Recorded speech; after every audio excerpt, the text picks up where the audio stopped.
Salut. Alors aujourd'hui je vais passer le déchômeur à dents dans une des parcelles qui sera semée en tournesol. Et avant toute chose je dois regonfler les pneus du tracteur parce qu'ils avaient été dégonflés pour faire le déchômeur à disque et puis la charrue. Mais là comme c'est le déchômeur à dents et qu'il est très lourd, et ben, je suis obligé de gonfler plus à l'arrière et puis un petit peu plus à l'avant avec parce que ben, j'ai une masse bien plus lourde à l'avant du coup. C'est l'inconvénient d'avoir des outils portés, ça. Si le déchômeur à dents avait été semi-porté, tu peux te permettre de laisser vachement plus dégonfler puisque tu as bien moins de poids sur l'essieu arrière. Là je mets 1,5 kg derrière et puis 1,5 kg devant.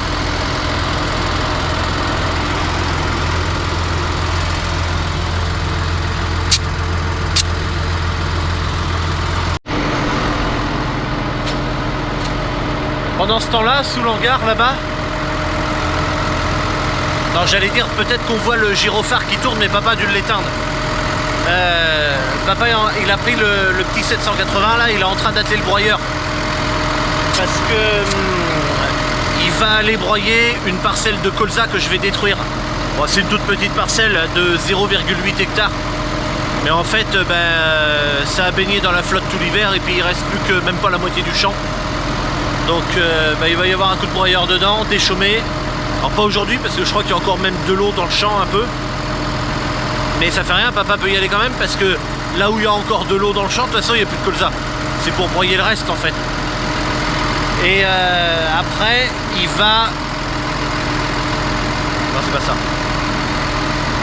Et puis après moi j'irai y passer un coup de déchômeur là-bas, mais quand ça sera ressuyé. Mais je suis pas surpris qu'il ait éteint le gyrophare papa parce que il supporte pas les gyrophares allumés. Enfin il l'allumera sur la route après, mais il va l'allumer qu'à la sortie du village là-bas. Et puis quand il va arriver dans le champ, il n'aura pas mis une roue dans le champ, hop, il l'éteint. À défaut. Je sais pas si c'est parce qu'il paye le courant, j'en sais rien, mais il supporte pas les gyrophares allumés.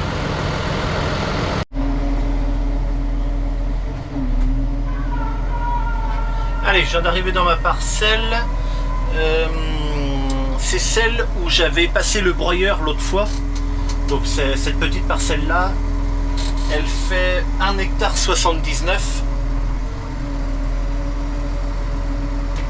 Hop. 1,79 hectare ici. Bon, j'avais pas été spécialement très performant avec le glyphosate. Tu vois ici j'en ai oublié un petit carré là. Et puis là dans le coin là. Mais après là dans le coin c'est vraiment, c'est pas très facile de venir ici. Qu'est-ce que je voulais dire moi? Ben rien du tout. Allez hop, c'est parti direct. Je vais aller me mettre justement dans le coin là. Alors cette parcelle tu vois elle est quand même très en longueur. Mais tant pis, je voudrais essayer d'y faire un petit biais. On va essayer d'y faire un petit biais quand même.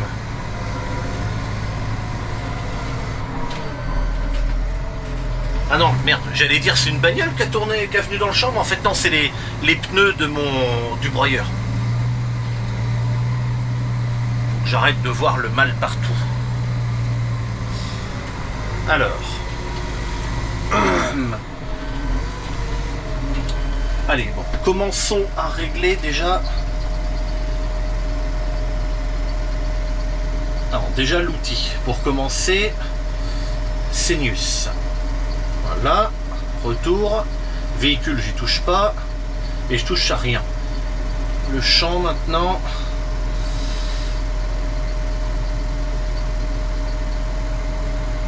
C'est celui-là et on coche, faut pas oublier de cocher. La limite ici et je coche. Ligne d'orientation j'en mets pas, on verra tout à l'heure. Et puis ici, eh bien, bon, je coupe, j'efface tout ça là parce que ça va pas, j'en ai plus besoin, puis j'en referai une autre. Alors là, j'appuie sur plus, déchaumer, et je lui laisse son nom T1 et je la coche. Voilà. Maintenant, 1 retour, et voilà, je suis dans le champ. j'ai pas de ligne normalement en travers dans ce champ. Chinte, machin et tout. Ok. Donc on va en créer une. Alors depuis ici, on peut en créer une. Création de ligne. C'est une ligne droite. Et moi je veux celui-là. C'est-à-dire qu'en fait, là c'est une ligne droite AB. Là c'est une ligne courbe. Tout le monde, on sait tous de ce que c'est. Et puis le troisième là, le A avec une flèche, c'est une ligne en rapport avec le cap. Donc là en fait ce que je vais faire, c'est que je vais me mettre... Bon Dieu, il faudra que je ralentisse quand même avant la fin. Voilà, là je vais me mettre dans le coin. Je vais viser pas spécialement le coin de mon champ, mais presque quoi, voilà, un petit biais léger. Là j'avance un tout petit peu, je fais mon point A. Alors cet axe là, donc tu vois, il m'a mis une ligne comme ça avec l'azimut qui change en permanence hein, dès que je bouge un peu. Et là j'ai un autre azimut également. Peut-être que celui-ci je peux le régler à la main. Ouais voilà, c'est ça. Bon, j'annule. Moi je veux me mettre comme ça. Là ça me plaît. Validé. Et voilà, ma ligne est faite. Alors par contre, si je vais dans le commutateur, voilà, elle s'appelle L6. Mais moi je voudrais la modifier quand même. Je voudrais pas qu'elle s'appelle comme ça. Donc si je vais dans champ, puis ligne d'orientation, hop, ici je lui change son nom là, je pense. Non, je peux pas lui changer de nom. Alors je sais pourquoi, parce qu'il faut appuyer là, mais comme la... Peut-être parce que la tâche est en cours, je peux pas la modifier. Il faudra que... Ah non. Ok, j'ai compris. J'en ai sélectionné une autre là. Comme ça, je reviens sur celle-ci et je peux la modifier. Voilà. Donc elle va s'appeler...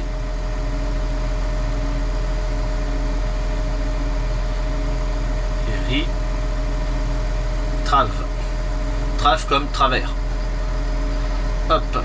Voilà. Et maintenant que j'ai sélectionné, maintenant que je l'ai modifié, je peux la recocher. Voilà. Une fois que je l'ai coché, tu vois, ça redevient gris. Je peux plus la supprimer ni la modifier. Bon voilà. Tu vois, là je l'ai appris en même temps que toi parce que c'est quelque chose que j'avais pas eu l'occasion d'essayer là maintenant. Bon ben c'est parti. Travaillons. 4 roues motrices. Marche avant. Ici on va se mettre pour que le tracteur, hop, pour que le tracteur ne descende pas en dessous 1300 tours. Là faut que je change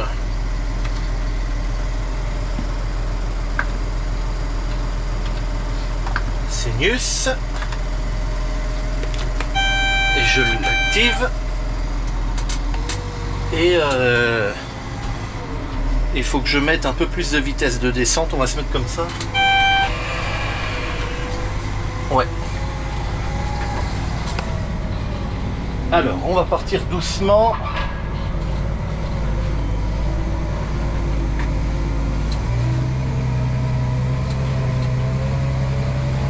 Ah non de Dieu!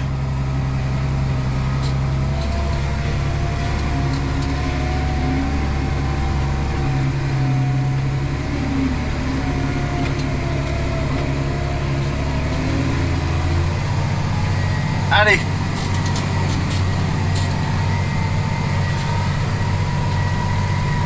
Je me suis mis à 16-17 cm de profondeur. Un peu plus de 15, mais pas 20.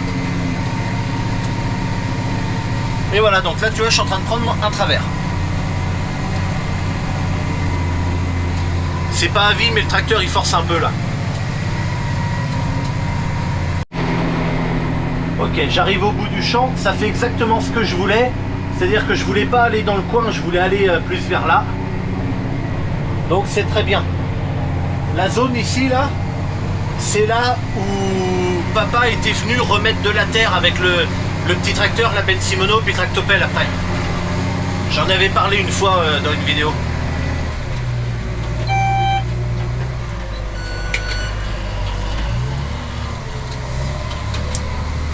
Bon, là je vais faire demi-tour et puis on va descendre. Alors attends, il y a un truc qui va pas sur le GPS, c'est parce que je suis en mode ligne unique. En fait, le mode ligne unique, tu vois, je suis à 0 cm, nickel, et c'est normal, mais il faut que je change ça. C'est dans les paramètres de conduite, il est là, je l'enlève. Retour et retour, voilà. En fait, le mode ligne unique, ça veut pas dire... C'est peut-être pour ça que c'est un peu peut-être mal traduit, j'en sais rien. Mais je sais pas comment on pourrait le traduire. Des fois je fais des propositions à FJ Dynamics quand il y a un truc qui est pas très bien traduit. Je leur fais une proposition en disant tiens ben, vous pouvez traduire plutôt par ça ou voilà. Mais là franchement je sais pas du tout comment on pourrait traduire ça en français. Ça veut pas dire que tu n'as qu'une seule ligne et que toutes les autres sont effacées. Pourtant là c'est le cas puisqu'elles sont toutes revenues les autres. Mais tu peux regarder là je suis décalé de 30 cm alors que tout à l'heure il y avait écrit 0. Et le mode ligne unique, j'en ai déjà parlé dans une autre vidéo, mais il sert, on s'en était servi, enfin papa s'en est servi pour labourer, parce qu'en fait, le mode... Putain, je suis vraiment un pauvre con, moi, sans déconner. Parce qu'en fait, ce mode-là, il sert à ce que, quand tu es là où tu es, au moment où tu appuies sur le guidage, il te guide là où tu étais, quand tu as appuyé sur le bouton. Alors, à condition d'avoir une ligne d'enregistré et que ça du coup ça suivrait tout le temps cet axe-là. Mais si je mets l'autoguidage ici, ben, il va me guider là. Mais si je suis 1 mètre sur la gauche, quand j'appuie sur l'autoguidage, il va me guider 1 mètre sur la gauche vers là-bas. Ça peut être intéressant dans certains travaux, notamment avec la charrue, comme ça, j'ai pas eu besoin de lui dire que la charrue labourait sur tant de large, mais qu'il fallait décaler le tracteur de la charrue, de son centre et tout. C'est un peu chiant à mesurer, à compter. En mettant le mode ligne unique, ça marche, je crois que c'est tous les 10 cm, un truc comme ça, ou tous les 5 cm, je ne me rappelle plus. Papa se mettait la roue dans l'arrêt de charrue, et tac, il appuyait sur l'autoguidage, et ça te faisait une ligne droite.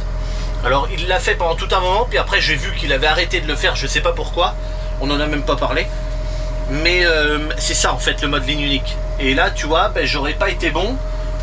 Bah, j'ai reculé au hasard et je me suis retrouvé là, ce qui fait que je me suis décalé de 30 cm. 30 cm c'est pas grand chose, mais j'aurais pu être décalé de 50 ou 60 cm. Donc là on est sur une parcelle ici. Alors là il n'y a que de la terre parce que je viens de le dire, c'est papa qui avait ramené de la terre. Ici dans toute cette zone. Mais sinon là, on peut voir devant, ici voilà les résidus des couverts végétaux là. Voilà, le champ il est comme ça en vrai. Donc ici c'est un précédent colza. Depuis la moisson de colza en juin, juillet dernier, donc 23, il y a eu un déchômage et le semis des couverts végétaux et c'est tout. Ça a resté comme ça. Après il y a eu un coup de glyphosate, un coup de broyeur. Ça je l'avais fait voir en vidéo. Et puis voilà, maintenant je prépare pour semer des tournesols. Regarde qui est venu là. Et là. Et puis là, ces pattes là, je sais pas si c'est un renard ou un lièvre, un machin qui est venu peut-être boire là quand il y avait de l'eau encore. Je sais pas trop. Je me rappelle même plus comment c'est fait des pattes de lièvre. Peu importe, on s'en fout de toute façon, ça change rien. Dans ce champ, qui ne sera pas labouré puisque j'ai fait un glyphosate dedans, je vais y semer mes tournesols avec le semoir à blé, avec le semoir à céréales. C'est un essai que je veux faire cette année. On verra bien ce que ça va donner. Pour 1 hectare 70, je vais pas me ruiner, hein, même si ça marche pas très bien. On verra. Ah bah dis donc, mais... Ah bah je peux dire, ils ont dansé la Carmagnole là ou quoi? Regarde, il y a des traces partout. On se croirait dans Jurassic Park. Tu sais, quand ils sont dans la rivière et puis qu'ils ont les traces là. Sauf que moi là c'est des tout petits dinosaures qui font pas peur. Bon bah du coup.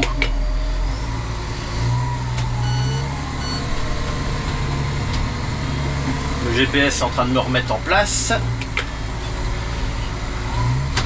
Hop.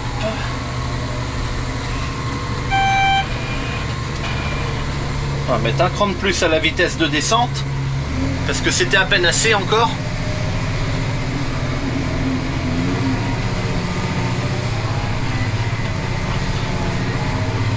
On descendra voir le travail après quand j'aurai fait 3-4 tours.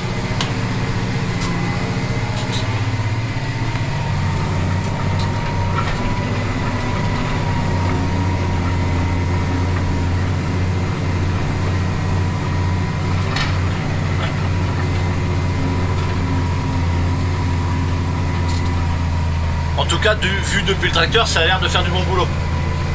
Donc c'est bien. Là, il y a un truc qui me gêne un peu avec le GPS. Je sais plus si j'en avais déjà parlé, parce que ça fait un moment que j'ai pas utilisé le tracteur. Le dessin du travail qui est réalisé et l'outil est... Eh bien, le dessin, il est plus petit que la largeur de mon tracteur. Ça, c'est qu'un détail, mais ça m'attire l'œil en permanence et ça me gonfle. Donc je l'ai signalé, ils vont faire quelque chose. Je crois qu'ils vont modifier les échelles, c'est-à-dire que faire que le dessin soit un peu plus large et puis que le tracteur soit dessiné plus petit. Quand j'avais mon outil de 6 mètres, c'est pareil, le tracteur était bien plus large que le dessin qui était censé faire 6 mètres de large. Ah non, je veux dire, ça va pas, ça va pas.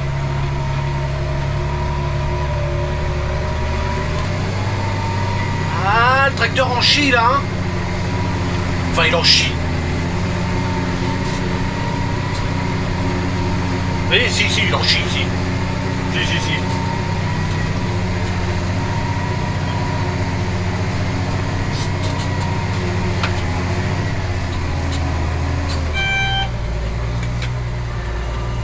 Ah, ça va mieux quand je lève, là, hein.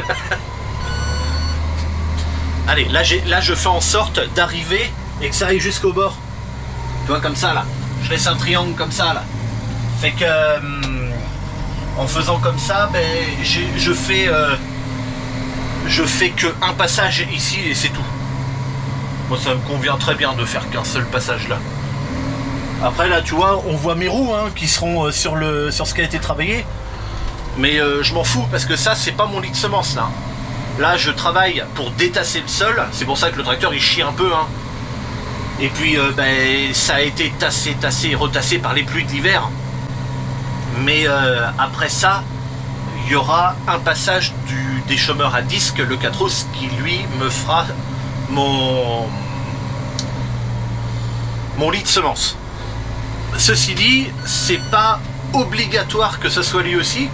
Si il pleut très peu et tout, et que le champ reste finalement comme ça, assez propre et tout, eh bien, vu que le semoir a des disques de déchômage à l'avant, ben, peut-être bien que ça sera pas la peine de passer le déchômeur à disque avant et que c'est le semoir qui va se créer son propre lit de semence.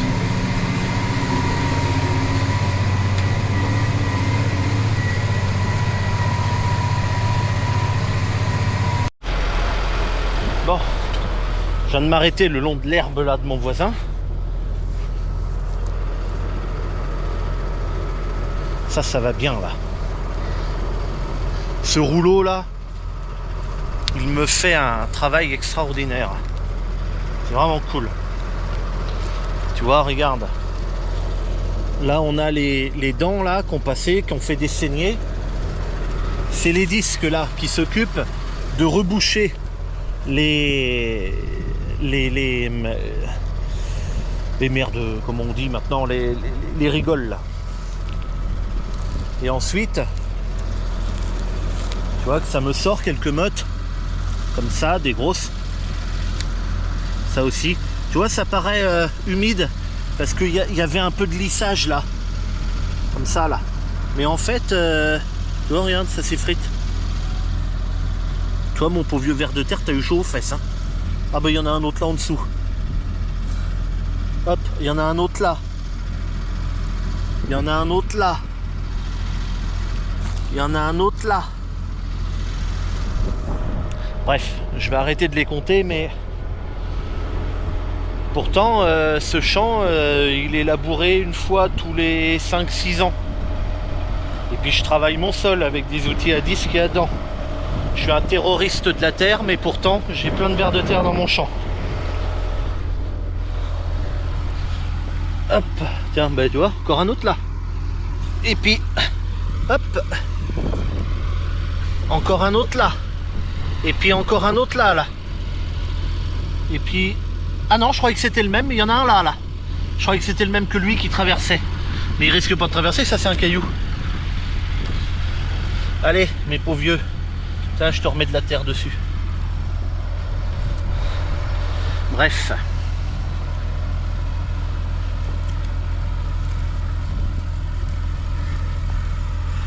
Là, j'ai bien fait de le prendre en biais. Parce que c'est pas... Merde, putain, tu vois, là où j'avais mon pied, j'en avais encore 2-3 autres, là. Tout n'est pas très bien déchaumé. Donc j'ai bien fait de le prendre en biais. C'est-à-dire que entre deux dents, ça a de la peine quand même. Alors peut-être que ça a détassé un peu, mine de rien, le fait que la dent qui passe, ça pousse un peu sur les côtés. Mais c'est pas très bien détassé. Encore un ver de terre. Tu vois là, on voit bien que la dent est passée. Je peux creuser encore là.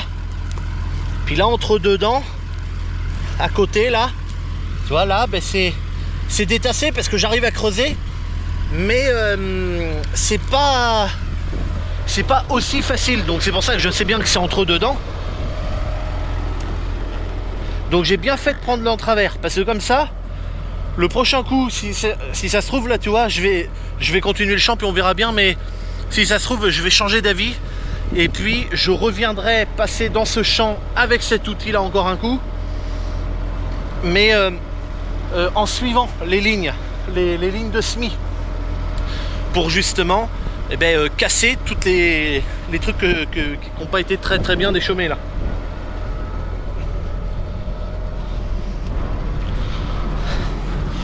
Encore un ver de terre. Hop. Tu vois que c'est important quand même de descendre pour vérifier le travail qu'on fait, parce que là tu vois par exemple, j'avais dans l'idée mon itinéraire de préparation de semis et je descends et puis finalement je change d'avis parce que ce que je m'étais imaginé ça va pas. Donc tant mieux dans un sens parce que ça me permet de prendre des meilleures solutions.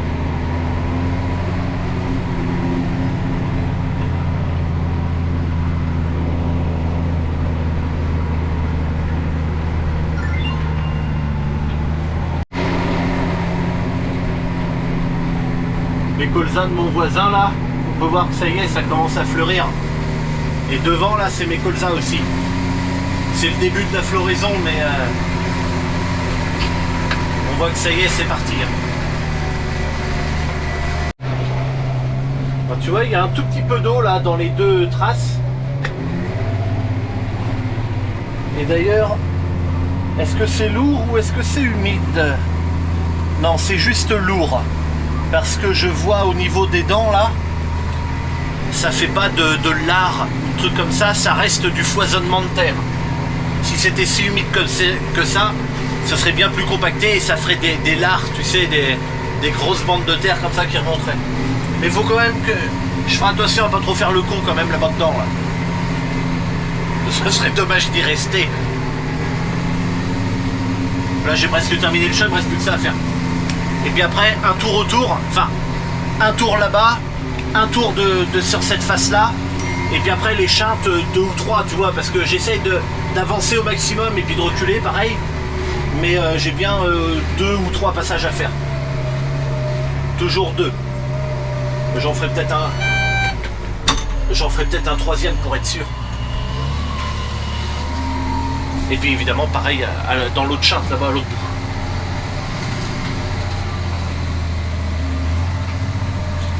Non, je suis content parce que ça fait quand même vraiment du bon boulot. ça fait vraiment du bon boulot. Mis à part ce que je t'ai fait voir tout à l'heure là, que entre deux dents ça a du mal à aller le choper, mais ça c'est pas grave parce que je reviendrai une autre fois, pas dans le même sens, plutôt dans ce sens là quoi, dans le sens de ma bordure là-bas en fait, pour casser en fait tous les trucs qui sont en travers là.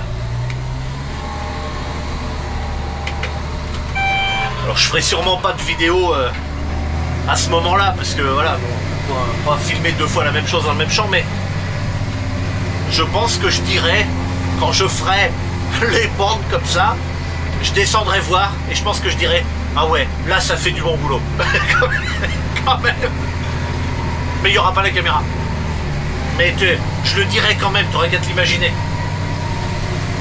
Bon, comment que ça va se passer dans ma flotte là, parce que là je vais droit dedans là. Bon, en vrai, ça devrait aller, c'est juste que, en fait, comme ça a tassé, c'est parce qu'on était venu ébrancher cet arbre-là. Et vu que ça a tassé, ben... ouais, c'est ça.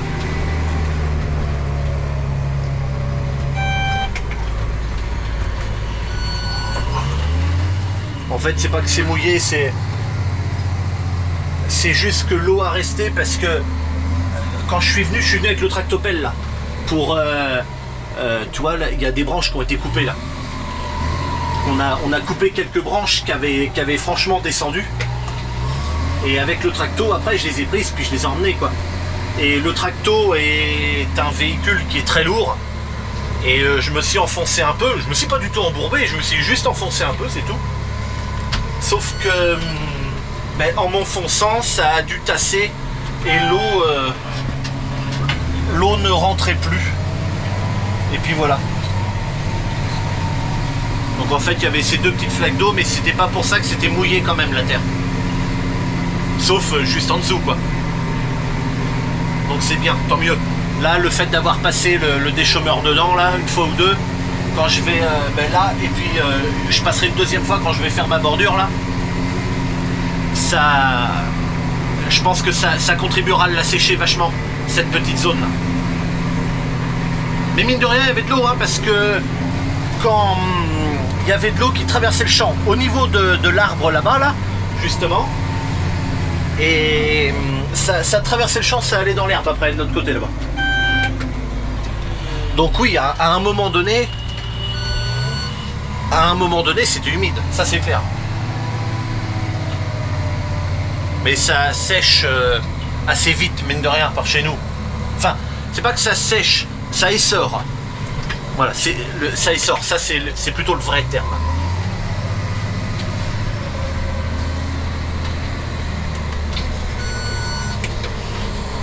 Allez, bon bah tu sais pas, je vais arrêter la vidéo ici. Je pense qu'on en a assez vu. De toute façon le champ se termine et puis ça va être de plus en plus chiant d'avoir la... Ça va être de plus en plus chiant d'avoir la caméra dans la main. Ah, tu vois, j'ai un peu de patinage là. Ouais, ça se voit quasiment plus.